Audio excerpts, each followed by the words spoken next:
우리는 지난 3주간 갈라디아서의 본문을 함께 나누었습니다.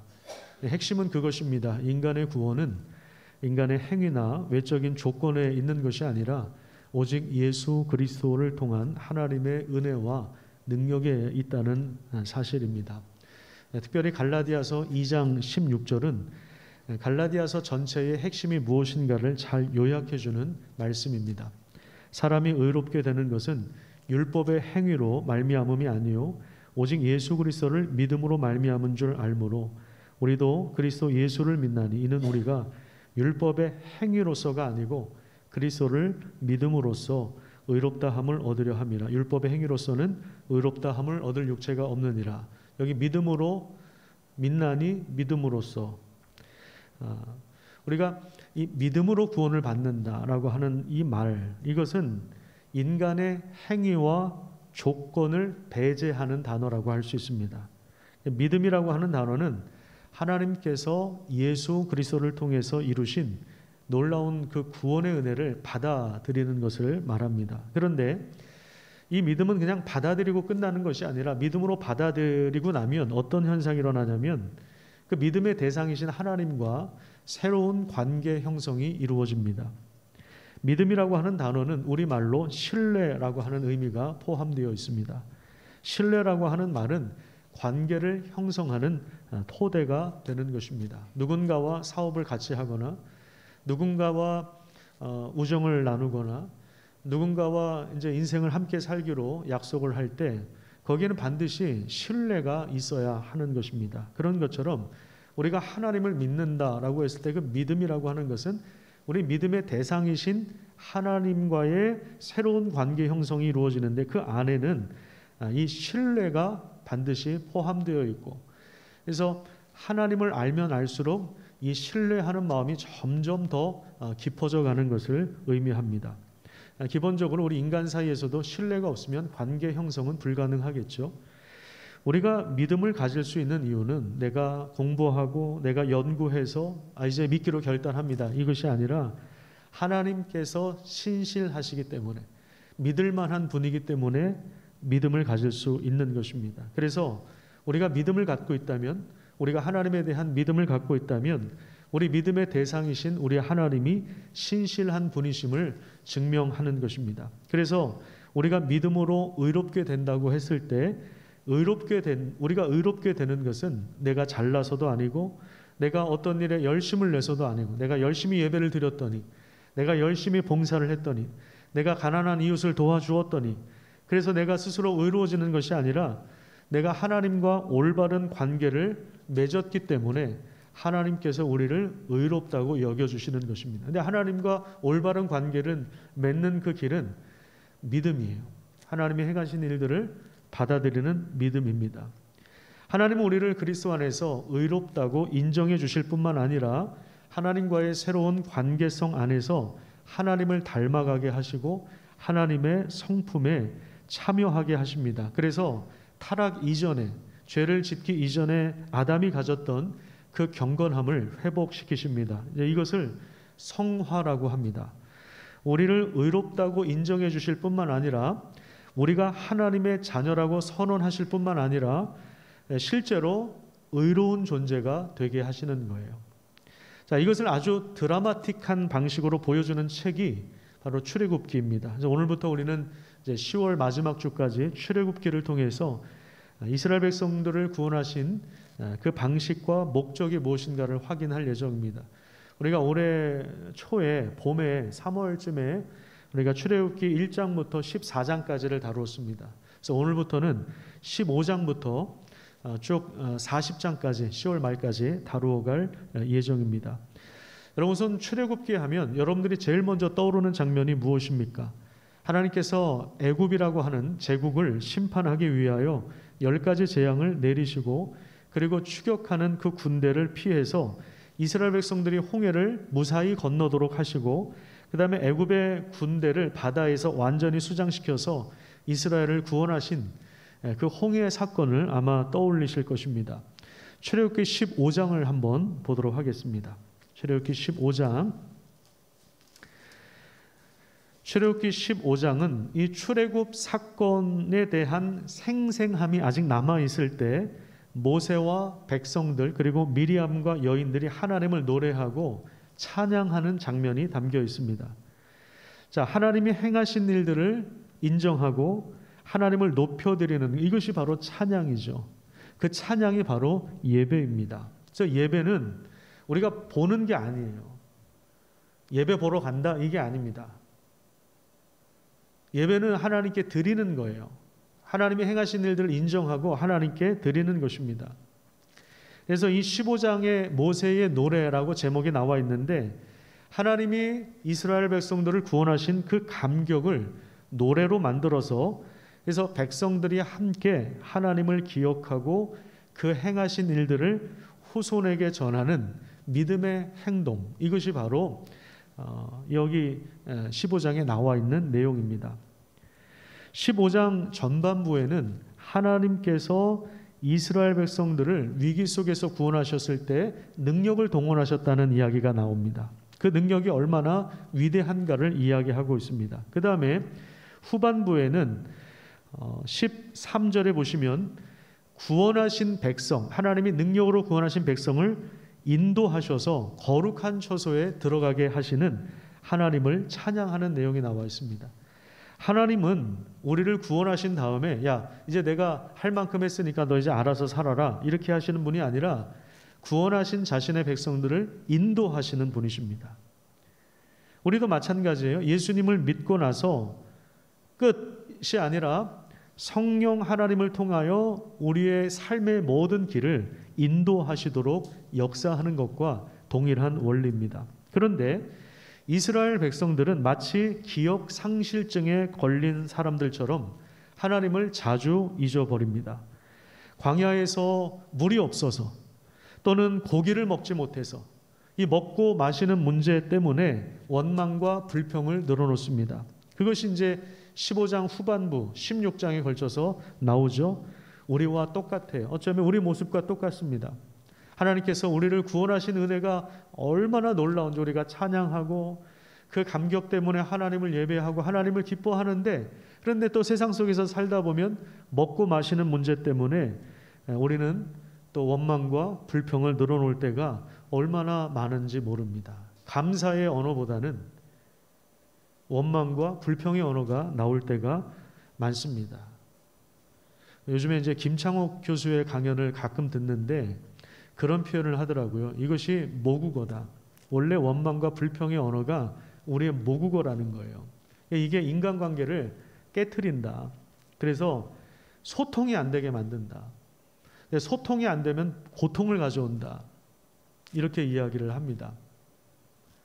그래서 그 모국어를 바꾸는 것이 실력이다. 모국어를 어떻게 상속받을 수 있느냐? 건강한 부모로부터. 가정에서 이 모국어를 상속받는 것이 중요하고 이것이 안 되면 교회와 공동체를 통해서 상속받아야 된다. 그렇게 이야기를 하는데 상당히 일리가 있습니다. 원래 우리 인간의 모국어가 원망과 불평이에요.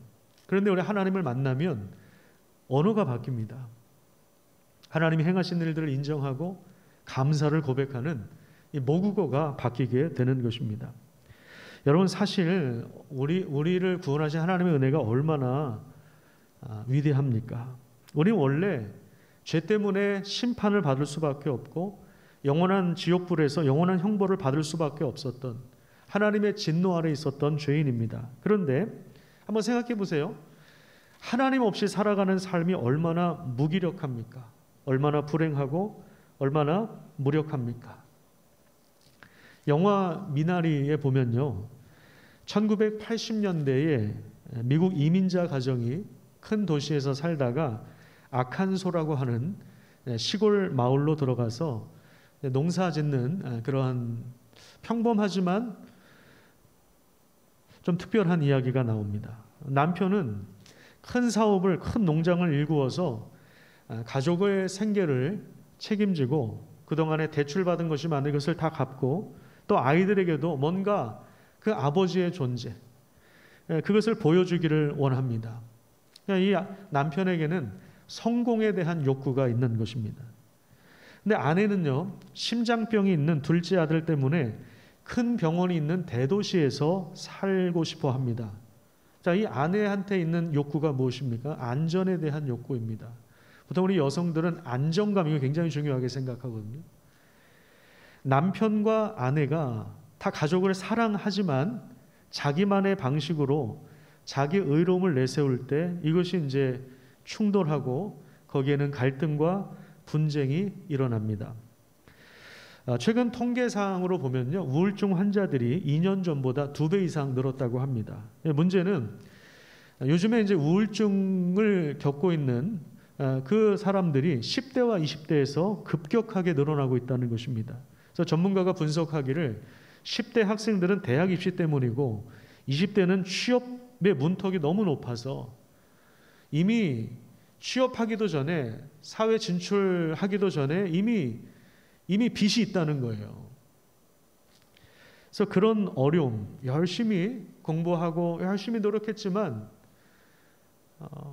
그 노력한 만큼의 수고와 그 보상이, 수고한 만큼의 그 보상이 제대로 쥐어지지 않는 현실 때문에 좌절할 수밖에 없고, 더군다나 지금 코로나 때문에 사람들을 만나지 못하니까 급격하게 2배 이상 늘어났다고 합니다. 자, 그러면서 이제 무슨 얘기를 하냐면, 사람은 혼자 있을 때 사람이 이렇게 맑은 기운, 뭐 이렇게 긍정의 언어 이런 게 나오는 것이 아니라 부정적인 생각으로 기울어질 수밖에 없다는 거예요. 그러니까 혼자 있는 게 결코 좋은 것이 아니다, 그렇게 이야기를 하고 있어요.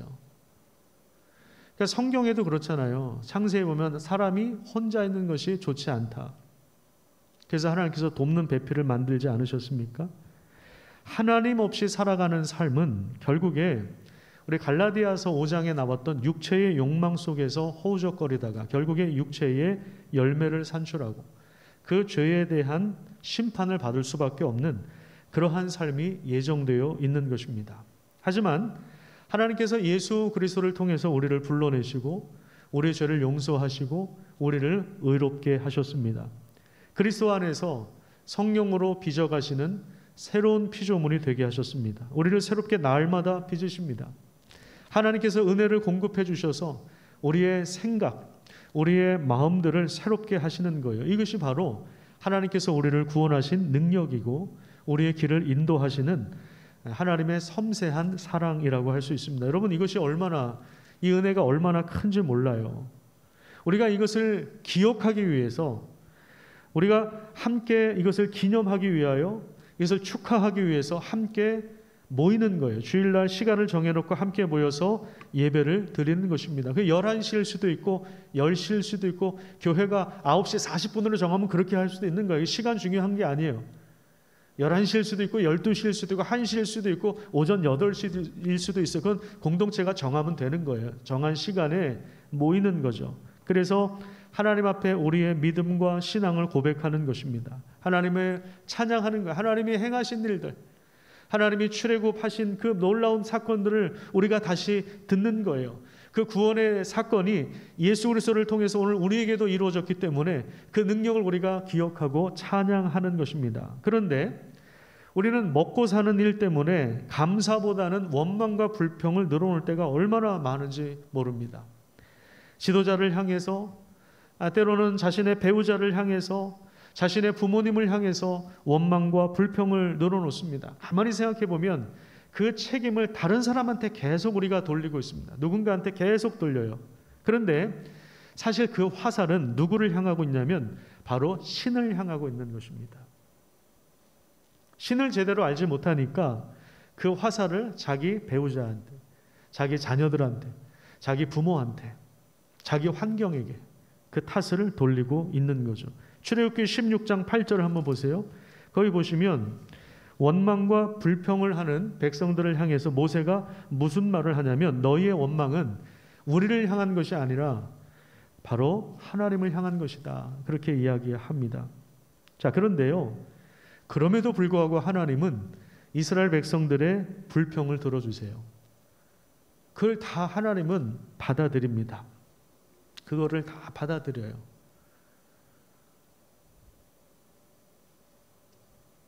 하나님은 참 크신 분이구나.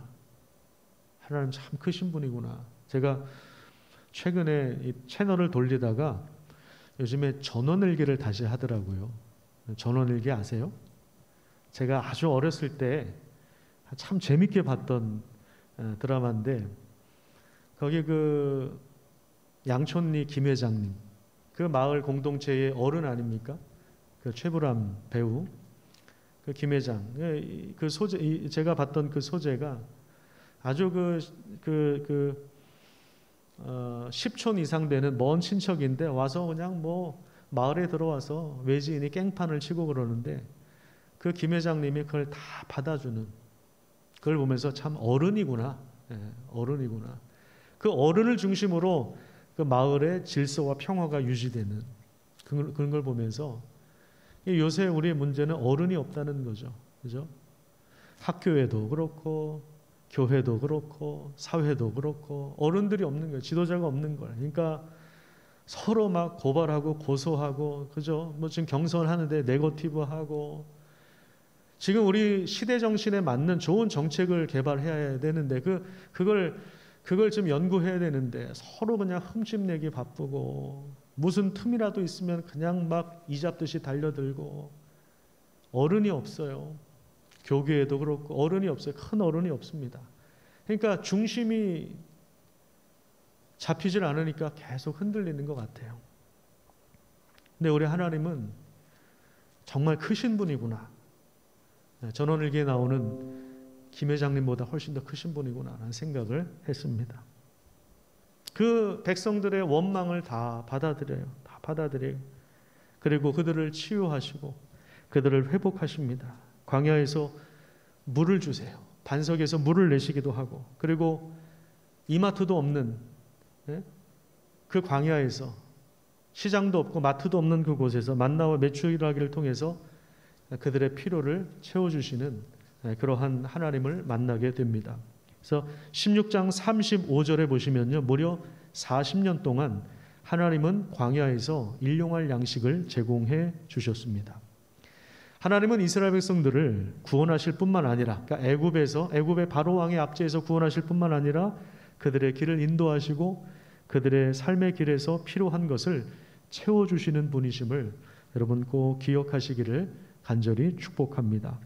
그들은 그래서 하나님과의 관계 속에서 하나님의 신실하심을 매일매일 경험할 수 있었던 것입니다. 뿐만 아니라 17장으로 가서 보면요, 광야에서 이스라엘 백성들을 대적하는 아말렉 족속이라고 있었는데 그들을 쳐서 멸해 주셨습니다. 사실 이 아말렉 족속은 야곱의 형 에서의 후예들입니다. 그러니까 야곱과 에서가 쌍둥이 형제 아니었습니까? 그게 어떻게 보면 이스라엘 백성들과 이 아말렉 족속은 형제 사이라고 할 수 있습니다. 그런데 이 사람들이, 이스라엘 백성들이 출애굽해서 가나안 땅으로 향할 때 뒤에 처져 있는 노약자와 어린아이들을 공격해서 죽였습니다. 그러니까 약 200만 명 정도, 학자들이 그렇게 추측을 하는데 애굽을 나온 사람들이 한 200만 명 정도로 봐요. 그러면 200만 명이 걸어서 길을 걸어갈 때 뒤에 처지는 사람이 있을 거 아니에요. 예? 우리가 등산을 가도 항상 뒤에 처지는 사람은 처지잖아요. 우리가 한 10명이 어디 걸어간다고 생각해요. 뒤에 처지잖아요. 누가 처져요? 노약자들, 어린아이들, 여성들 뒤에 처지잖아요. 뒤에 처진 사람들을 공격해서 죽여버렸어요. 이게 아말렉 족속이에요. 신명기에 보면요, 이것은 하나님을 두려워하지 않는 행위다, 그렇게 이야기하고 있습니다. 자, 이것은 하나님의 백성들이, 교회가 예나 지금이나 어려움에 처하는 그 현실을 보여주고 있는 것입니다. 하나님을 두려워하지 않는, 그 원수와 대적자들의 공격을 받으면서 고통을 당하고 있는 것입니다. 하지만 하나님 모세에게 하나님의 지팡이를 손에 잡고 산 꼭대기에 서라고 말씀하십니다. 하나님의 지팡이는 바로 능력의 통로입니다. 하나님 모세가 손을 들 때 이스라엘이 아말렉과의 전투에서 이기도록 역사하셨습니다. 그리고 동역자인 아론과 훌을 통해서 모세의 손이 내려오지 않도록 견고하도록 할 때 하나님께서 승리를 주셨습니다. 홍해를 가르시고 이스라엘을 구원하신 하나님의 능력이 오늘도 기도하는 사람들을 통해서 기도하는 교회를 통해서 계속되고 있다는 사실들을 보여주고 있는 것입니다.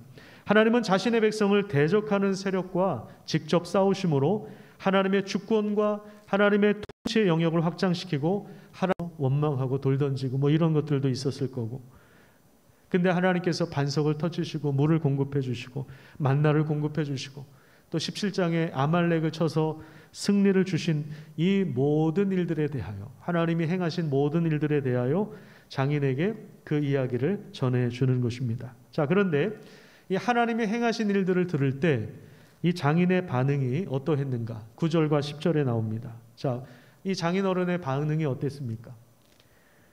기뻐하였고 하나님을 찬양합니다. 두 가지 반응이에요. 하나님이 행하신 일들을 들을 때 기뻐합니다. 그 기쁨이 있어요. 그리고 그것을 찬양합니다. 예배하는 거예요. 사실 모세가 장인 이드로에게 원래 같이 살았잖아요. 같이 살았는데 어느 날 하나님이 모세를 부르셔서 야, 이스라엘 백성들을 네가 좀 데리고 나와라 이렇게 하셨을 때 바로 왕, 그 제국 애굽이라고 하는 가장 강력했던 제국에 아주 강팍했던 바로 왕에게서 200만 명 이상의 이스라엘 백성들을 꺼내오는 일, 여러분 이게 정말 가능할 것이라고 생각했겠습니까? 모세도 그렇고 장인어른도 그렇고 처자식 그냥 다 놔두고 이 일을 사역을 하러 갔는데 아마 장인어른 입장에서 볼 때는 아마 의문이 들었을 거예요. 왜냐하면 이건 모세의 개인의 능력으로 될 수 없다는 사실을 잘 알고 있었을 겁니다. 이건 신의 일이고 이건 전능한 신일 경우에만 그 일이 가능한데 하나님이 정말 구원의 능력으로 그들을 인도하신 일을 들으면서 그는 진심으로 그 일을 기뻐합니다. 그리고 하나님이 모든 신보다 더 크신 분임을 고백합니다. 그리고 하나님을 함께 예배하는 자리에 섭니다. 12절에 보시면 번제라는 단어가 나오죠. 이건 제사의 한 방식인데 봉헌물을 전부를 다 태워서 하나님께 바치는 제사를 말합니다. 하나님 앞에 감사의 마음을 온전히 바치는 것을 말해요. 그리고 희생제물은 제사를 드리는 사람과 하나님 사이, 그리고 제사를 드리는 사람들 사이의 교제를 위한 것입니다. 그 제물을 먹으면서 공동 식사를 하는 것이죠. 코로나가 2년 이상 닥치면서 우리가 제일 아쉬운 게 뭐예요? 같이 예배드리고 주일날 밥 먹었던 거. 공동 식사를 같이 못해요. 그리고 가끔 우리 예전 예배당의 지하의 주방에 가끔 그 화목제물이 있었잖아요. 우리 저기 그 고기들 좋아하시잖아요. 그거. 그래서 큰 솥단지에다 해서 그 먹었던 기억이 나는데, 같이 교제했던 그 기억이 나는데, 이게 이제 여기서 나와 있는 희생 제물.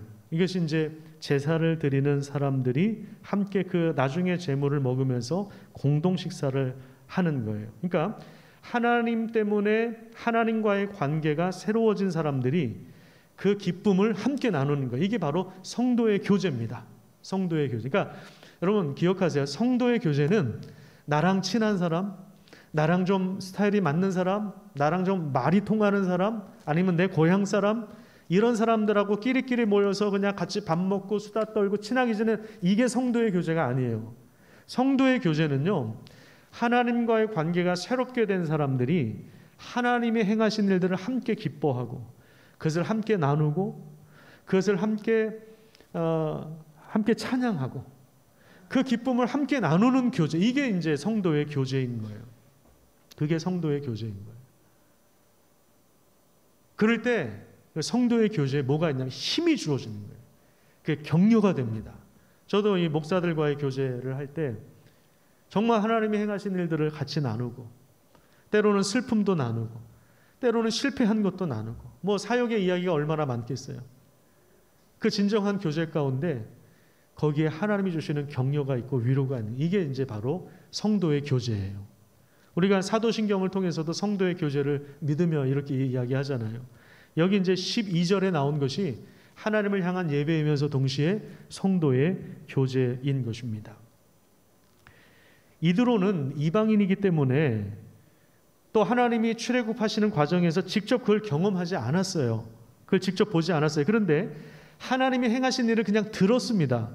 듣고 그걸 믿음으로 받아들인 거예요. 믿음으로 받아들일 때 구원과 생명의 공동체 안에 참여하여 하나님의 백성이 되고 하나님의 가족이 되어 함께 하나님을 예배하는 자리에 있다는 이 놀라운 사실들을 보게 되는 것입니다. 어쩌면 우리도 마찬가지죠. 여러분, 예수님 한 번도 본 적이 있습니까? 예수님하고 커피 한잔 하신 적 있어요? 그때는 커피가 없었겠죠. 예수님 포도주 한잔 같이 마신 적 있습니까? 예수님이 기적을 일으킬 때 그때 거기서 보셨습니까? 여러분, 출애굽 기적이 일어났을 때 여러분 거기 계셨어요? 바다가 갈라지는 거 보셨습니까? 우리도 이드로와 마찬가지 입장이 우리도 본 적이 없어요. 그런데 그거를 들은 거예요. 듣고 믿음으로 받아들인 거죠. 그래서 우리도 하나님의 가족이 되고 함께 하나님을 예배하는 그러한 자리에 있는 것이 아닙니까? 이걸 통해서 우리가 분명히 알 수 있는 게 뭐냐면 하나님 나라는 신분과 혈통과 인간의 업적과 조건으로 이루어지는 것이 아니라 오직 하나님의 주권과 하나님의 행하신 일들을 믿음으로 받아들이는 자들을 통해서 확장되어 가고 있구나라는 것을 보게 되는 것입니다. 인간의 열심이 아니라 인간의 노력이 아니라 하나님의 열심과 하나님의 주권과 하나님의 능력으로 하나님 나라는 지금도 확장되고 있는 거예요. 하나님 나라는 하나님의 다스림을 말하는 거예요. 하나님이 통치하시고 하나님이 다스리는 거죠. 우리 민덕홍 집사님이 하나님의 다스림을 받으시면 하나님의 다스림이 확장되는 거예요. 민덕홍 집사님의 삶을 통해서 확장되는 거예요. 우리 권사님을 통해서 확장되는 거예요. 하나님의 다스림이. 지금도 하나님의 다스림은 확장되고 있습니다. 그게 바로 하나님 나라예요. 하나님 나라는 이미 임했습니다. 그러니까 기억하세요. 사람이 변화되는 거는요, 어떤 조건이나 환경 때문에 그러는 게 아니에요. 하나님이 행하신 일들 때문에 가능한 거예요. 그걸 받아들일 때. 출애굽기에 나오는 하나님의 드라마틱한 그 구원 역사는 자신의 백성들을 위한 일이며 하나님이 얼마나 신실한 분인가를 보여주는 사건입니다. 왜요? 창세기 12장에 아브라함에게 약속하신 그 복을 이루시기 위하여 아브라함의 후손인 이 하나님의 백성들을 위해서 바로 왕을 치시잖아요. 그 강력한 제국의 왕을 친단 말이에요. 그리고 그들의 압제에서 해방시켜서 자유를 주고 광야에서 여전히 이스라엘 백성들의 미숙함과 완악함과 그 죄성이 그대로 노출되지만 맨날 원망하고 불평하고 그러지만 하나님의 신실하심을 경험하도록 광야 40년 동안의 길을 인도하신 것입니다. 이 과정을 통해서 이스라엘 백성은 하나님이 누구신지 알게 되고 하나님과 관계를 맺고 하나님과 참된 믿음에 더 굳건하게 설 수가 있었던 것입니다. 하나님이 행하신 일, 여러분 이것이 바로 복음입니다. 하나님이 행하신 이것이 바로 우리 신약 성경의 복음이에요. 기쁜 소식이죠. 함께 모여서 우리가 예배드리지 못하고 또 성도의 교제도 제한되어 있는 지금 이 시대 속에서 여러분 우리에게 가장 필요한 것은 바로 이 복음입니다. 하나님이 행하신 일들을 우리가 어떠한 방식이든지 기억해야 됩니다. 안 되면 온라인을 통해서라도 기억하고 공부하고 배우고 성경도 필사하고 읽고 묵상하고 같이 새벽 6시에 깨어서 같이 있는 자리에서 같이 하나님이 행하신 일들을 계속 듣고 그것을 묵상하고 기억하고 우리가 함께 기도하는 것, 이것은 하나님이 행하신 일들을 그 복음의 능력 안에 거하는, 하나님이 행하신 일들을 듣고 복음의 능력 안에 거하는 것이죠. 여러분 듣지 않으면 잊어버려요. 그럼 원망과 불평이 쉴 새 없이 쏟아집니다. 왜? 그게 원래 우리 모국어거든요. 원래 그게 우리 죄의 습관이 여전히 남아있어요. 죄의 습관이 남아있다고요. 이게 우리 육체의 본성이에요. 다른 사람을 험담하는 거, 시기하고 질투하는 거, 미워하는 거, 여러분 이거 하지 말라고 해도 자연스럽게 나오지 않습니까? 육체의 본성이 자연스럽게 나오지 않아요? 그 죄의 본성이 얼마나 강력한지 여전히 남아서 우리를 괴롭히고 있잖아요. 그렇기 때문에 우리는 복음을 굳게 붙잡아야 됩니다. 하나님이 행하신 일, 그리스도 안에서 우리의 정욕과 탐심을 십자가에 못 박았느니라. 이미 하나님이 행하신 일이에요. 그리스도 예수 안에서 이미 이루셨어요. 우리를 하나님의 자녀가 되게 하셨어요. 우리를 의롭게 하셨어요. 우리를 그리스도 안에서 특별한 존재가 되게 하셨어요. 그래서 성령의 열매가 우리 삶을 통하여 드러나게 우리를 부르셨어요. 하나님이 그리스도 안에서 이미 이루신 일이에요. 우리 하나님의 가족으로 부르셨습니다. 하나님이 이미 이루신 일이에요. 그리스도를 통해서 이미 이루신 일이에요. 너희가 열심히 예배드리고 열심히 헌금하고 열심히 봉사하고 열심히 노숙인을 도우면 내가 너희들을 구원하겠다, 이게 아니라 그리스도 안에서 이미 이루어진 일이라고요. 그 이미 이루어진 일들을 우리 믿음으로 그냥 받기만 하면 되는 거예요. 그래서 그거를 기뻐하고 함께 찬양하고 그것을 즐겨하고 묵상하고, 그리고 나를 이렇게 사랑하신 하나님께 내가 어떻게 응답할까? 이게 우리의 예배고 이게 우리의 삶이어야 하는 거예요. 이 순서가 바뀌면 안 됩니다. 여러분, 듣지 않으면 우리 금방 원망하고 금방 불평하고 죄악으로 자꾸만 기울어지는 거예요. 여러분, 우울증이 지금 이 시대에만 있었는지 아세요? 옛날에도 있었어요. 공황장애도 옛날에도 다 있었던 거예요. 근데 병명을 몰라서 이게 모르는 거, 통계가 안 나와서 그런 거지. 오늘날에만 있었던 게 아니에요. 여러분, 죄는요, 예나 지금이나 우리를 괴롭힙니다. 여기서 벗어날 수 있는 길, 자유를 얻을 수 있는 길은 하나님이 행하신 일들을 받아들이는 거예요. 믿음으로 살아가시기를 간절히 축복합니다. 하나님 지금도 홍해를 가르신 능력으로 이 땅에 구원을 행하십니다. 우리 삶을 붙잡으시고 변화시킵니다. 육체의 욕망이 빚어내는 갈등과 혼돈의 세상 속에서 예수님은 오늘도 우리에게 말씀하십니다.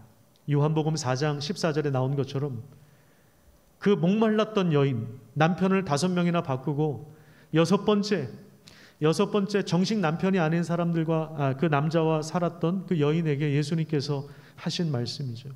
내가 주는 물을 마시는 자는 영원히 목마르지 아니하리. 내가 주는 물은 그 속에서 영생하도록 솟아나는 샘물이 되리라. 이 말씀을 붙잡고 여러분, 우리 삶의 목마름과 그 갈증을 해결하실 분이 우리 하나님이심을 기억하시기를 축복합니다. 영화 미나리에 보시면요, 주인공이 결국 이 물을 확보하지 못해서 어려움을 겪어요. 물 때문에 어려움을 겪다가 마지막에 그 농작물이 불 때문에 다 타버립니다. 그 모든 수고했던 것이 다 재가 돼버려요. 영화 말미에 자신이 수고한 것이 다 이제 불에 타고 나서 그 장모죠. 장모 윤여정 배우가 이제 물가에 심은 미나리가 잘 자란 그 모습을 보면서 영화가 막을 내립니다. 안 보신 분들은 꼭 한번 보시기 바랍니다.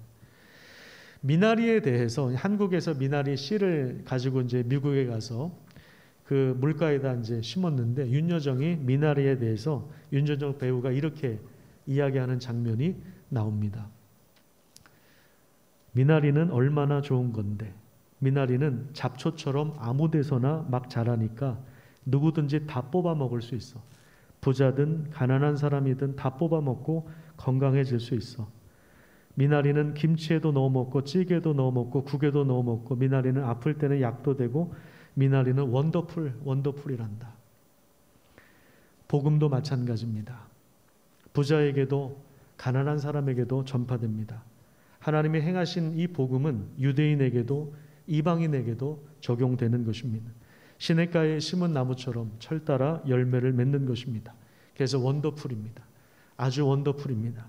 놀라운 하나님의 은혜가 우리 삶에 계속된다는 사실을 기억하시기를 축복합니다. 여전히 광야와 같은 곳, 그래서 늘 먹고 마시는 이 문제 때문에 원망하고 불평을 늘어놓는 삶 가운데서 또 아말렉 족속처럼 비열하게 우리의 뒤를 치는, 우리 뒤통수 치는 인간들이 얼마나 많습니까? 그죠?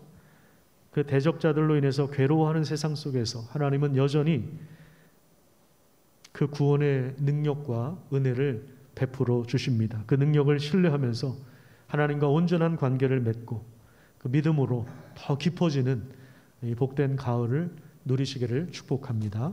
기도하겠습니다.